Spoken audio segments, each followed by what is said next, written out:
Cheers, everybody. We are back for another edition of Bourbon on a Budget.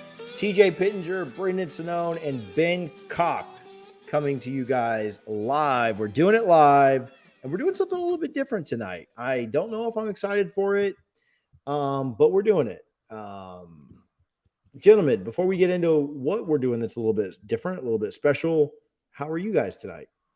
Good. Muy terribolito.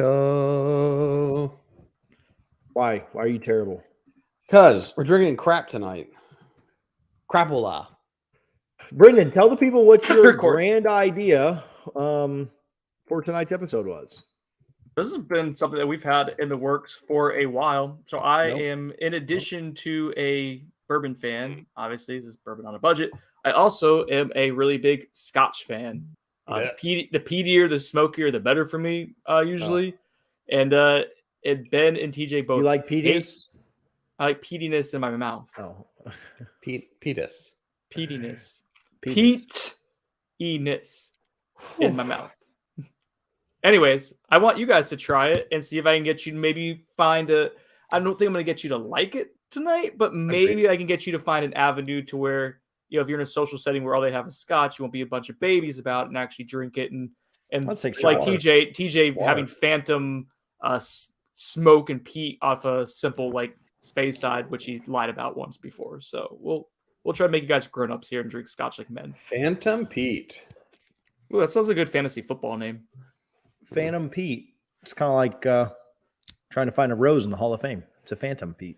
Okay, let's keep it going. That was a great joke. No, nobody even. Oh, like Pete Rose. Yeah. Phantom Pete. I got it. I knew that. Come on. Yeah. Okay, so tell us what we've got here tonight. We've got a lineup of 5 scotches. I only have 5 out here. Did you pour the Glenfiddich 12 for yourself? Yeah, I got it. I got it all. Oh, well, then we only have 5. We'll figure out which one we're missing. So we have Glenfiddich 12. Okay. Quinto Reuben. Yep. There's Glenmorangies, Quinto Reuben. Yep. Glenmorangie 18. Wow. Okay. Highland Park 12. I knew I like that. All right. Oh, no. And Little Boy. Little Bay. It's Oben's Little Little Bay. All right. So what did we miss? Those are the only ones you told me. Ardbeg. I told you not to do Ardbeg because I think that'd be way too aggressive. I'm gonna pour some Ardbeg out for myself. It is a super duper aggressive Scotch. That's a lot of oil, a lot of peat. Sounds like terrible. So, as we get into this, and what we're gonna do is kind of have you guys go through different options and try to see what you get out of it, what you like, what you don't like, and go from there. But first, let me ask both of you: when you think of Scotch, I guess what flavor profiles or experience that kind of comes to mind? So when I'm changing a newborn diaper, and that shout out my wife. No, a lot of the smoky is what I get in a lot of it's, more salty at times. And then what's been tough for me is I've not been sommeliered.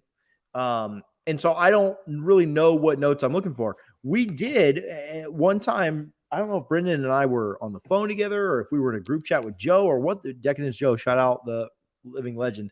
Joe, you're dead to me.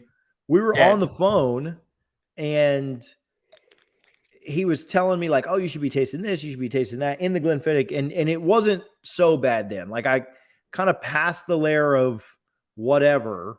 You can start to get some of those other notes. And so, but for any other Scotch, I've never been able to make it past like that first layer of either smoke or salt or whatever the situation is. So those are the 2 big ones that I certainly come along with. Ben, are you similar with your experience with Scotch where it's that salty, briny, smoky element? Yeah. So like, this is actually a good question. I Thank you. like to distinguish peated Scotch and like non-peated Scotch. Peat, I definitely get all of those terrible notes that you're talking about. Like if I had a fire and I dumped salt water on it to put it out, that's what it would be. But for example, the Glenmorangie 18 is a bottle of whiskey that I bought for my boss this past Christmas, and because he's a Scotch guy, and it was really good. Like I remember trying it like in his office and being like, "Oh, this is like this isn't the worst thing ever, And I guess if the bar for Scotch is not the worst thing ever, then I've had some Scotches that have surpassed that bar. But it has to be like no peat and yeah, pretty much no peat, which kind of opens you up to like a lot of like Johnny, Glenn, and Glenn Farquhar. Anything Glenn, yeah, you're probably any safe. Glens. So if you want to have a Glen in your mouth, you're gonna be safe. So Ben brings up a good point, which is the way TJ describes Scotch. I think that's how most people, when they think of Scotch, they think of it being super smoky. And when I say peaty, peat is basically like marsh, like seaweed, essentially, and they use that to dry the malted barley. And Scotch is a whiskey. I think some people don't know, like bourbon's whiskey, Scotch is whiskey. They're from the same family. Assuming if you're listening to the show, you're nerdy enough to know that, but generally people may not understand. They're just different types of whiskey with different things in it. But it's malted barley, and that peat is used to dry the malted barley, and that gives it this smokiness and as well as this kind of seaweedy type of vibe sometimes. But most Scotch is super sweet and not smoky. I would say 90% of the Scotch in the world is probably going to be maybe have a little bit of peat, hints of it, or a little bit of brininess because it's by the coast, so it's going to pick up some of that seawater, salty air. But generally, it's going to be nice and light. And so I think that's what I want to try to introduce to you guys today. It's not all going to be super aggressive. So let's pour the Glenfiddich 12 first. Let's roll. Glenfiddich, if you're at any bar in America that has more than like 2 bottles of Scotch, if it has any like semblance of a representation of Scotch, Glenfiddich 12 will almost assuredly be in it. It is from the Speyside region. There is 5 regions of Scotch. And the main one is going to be Speyside, and then Highland as well is also kind of like they're kind of, what is it? I think all Speyside is Highland, but not all Highland is Speyside. Anyways, those are all going to be kind of similar, more lighter flavor profiles for the most part. The one that's going to scare the hell out of you, TJ, is Isla, which is an island that most of the people living on that little island, it's all surrounded by the sea, right? Because it's an island. And it's all going to be super peaty stuff for the most part. There's also Campbelltown and Lowland, which we won't get into tonight because it's not as popular. So the Glenfiddich. Campbelltown. Do you? What are we talking about? Campbelltown. Oh, Campbell? Yeah. Oh, I said Campbelltown. Campbelltown. What? So that was a good one. Anywho, I hope my parents aren't watching this. So the Glenfiddich 12 is 80 proof. Guys, I want to get your initial impressions on the nose, what you're getting from it. Nose is, yeah. So I think the nose to me is all fruit. It is like 100% like a peach or lemon, oranges.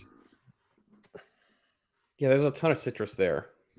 I'll give you a peach. Yeah, definitely peach. Is it briny? Is it somewhat briny or no? Am I crazy with that? It should have none in there. So that's what I want to try to get TJ to let go of this idea that it's all going to be aggressive. We're not trying to hurt you here. This is basically I know. This is apple juice in a glass. Think of you're getting your kids a little box of apple juice. This is basically that. Little smoky. No, 0. This is all fruit. This is just fruit. This is what happened in the text thread with Joe. He kept telling me that Glenfiddich 12 was smoky. It's like there's so much no smoke. Musty. Is it a little musty? Is that a good word? That's a good one. So because it's okay. So when we have bourbon, though, okay. So like, let's back up. When we have bourbon, when we say it's apple juice or like apple, it's like sugar apple caramel. Like it's so like American, right? Like it's so in your face. Like it's super sweet caramel apple. Whereas this is like more of a musty, and so that's what I'm interpreting. Is not necessarily a solid or a smoke, but like a must kind of. And remember, I must be interpreting that. Going with very different grains here, right? So bourbon has to be at least 51% corn. Scotch can be different types of grains, but usually it's going to be malted barley. Yeah. So what you're getting is that maltiness, and that's going to have a little bit more. To me, I take a common thread that I get in a lot of flavors for Scotch that I don't get in bourbon is straight up coffee, and I think that's the malted process of it. I get a lot of coffee in that. Not in the Glenfiddich. Coffee in the I was like, not in the Glenfiddich, but with some of these other ones, I think that's a common thread. So yeah, super fruity, No, TJ, you're getting used to it. It's a little bit more. I'm trying to think of the right word. I think musty is a good way to describe it. It's not quite as like sugary sweet. It's gonna be more of an underlying sweet. There's Ben definitely mentions- a funk on it. Like when I'm tasting it, like it's not as candied as the like a typical bourbon would be. And I think it's probably because aren't Scotch usually in like used oak? Is that right or not? So Scotch. So Oh, this is a sherry and bourbon cask. So it's used. Yeah. Scotch is so bourbon's always going to be in a new oak, right? That's part of what makes it bourbon. Did I freeze, by the way? Not sure if I'm frozen or not. If I'm not, I apologize. I'm just gonna drink my scotch into my.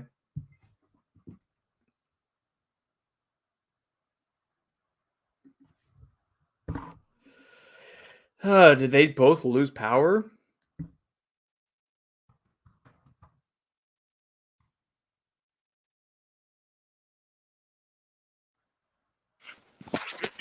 Hey, yeah, like our power just totally went out. I saw it go out on Ben's. So, but it's coming back. Like the power came back and came back on. So it's just going to take a minute for like our Wi-Fi's to reset. So Everything else is rebooting. I love that TJ likes to do this live. let me turn my Wi-Fi. Let me turn my Wi-Fi working? on. Yeah, my Wi-Fi cut back on, and I didn't want to do it. So if you're watching this live, sorry about that. Power cut out on my phone now. I'm trying to see if it's still live, if it's still going for us, TJ. Should be, because StreamYard doesn't quit unless somebody hits end the broadcast. Oh, okay. So I was just there talking to myself like an idiot. Ooh, hopefully you didn't say anything that'll get us canceled. Oh wow, we have 7 viewers too. That's crazy. People, you're watching chaos happen behind the scenes. You're welcome for how flexible we are. Here, let me so talk a little bit more about this. I'm gonna send this to Ben to join from his phone. All right. He said everything's rebooting. So yeah, Glenfiddich to me, that was actually, I forget if it was Glenlivet or Glenfiddich. Those are gonna be two of the most popular, and then maybe Glenmorangie as well here in America. Are probably gonna be the 3 most popular like single malt scotches that you'll see in bars. Usually like the Glenmorangie is gonna be a 10-year. Glenfiddich, Glenlivet are going to be 12 years. We're going to see in most bars. And then obviously you're going to have like the Johnny Walker and stuff, but that's a blended. Anyways, that was my first introduction into Scotch. Really was Glenfiddich or Glenlivet 12-year. I was at a bar with my buddies. I was already getting into bourbon and enjoying the hell out of that, but I wanted to try Scotch. And my friend is Indian, and Indian people, at least his family, and I think this is a pretty big thing in Indian culture because they do have a lot of Scotch.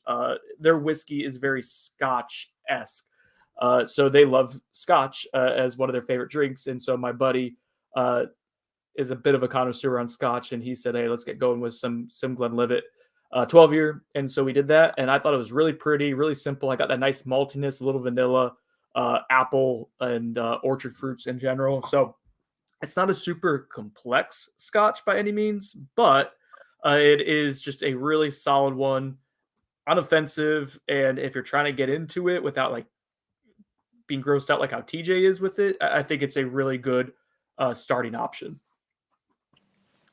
It's not bad. Like just drinking it. I think my Wi-Fi is coming back here. But just drinking it, it's really not bad at all. All right.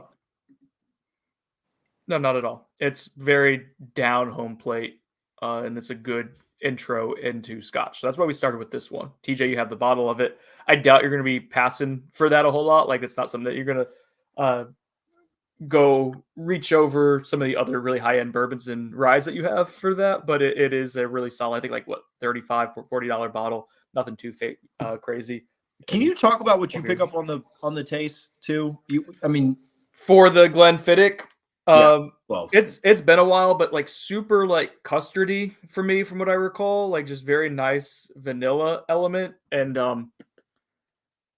and a lot of orchard fruit, a lot of apple or pear, maybe a little bit of oakiness. Before we cut off, Ben had asked about. Oh, there's two TJs. Yeah, I had to get rid of the other one. All right.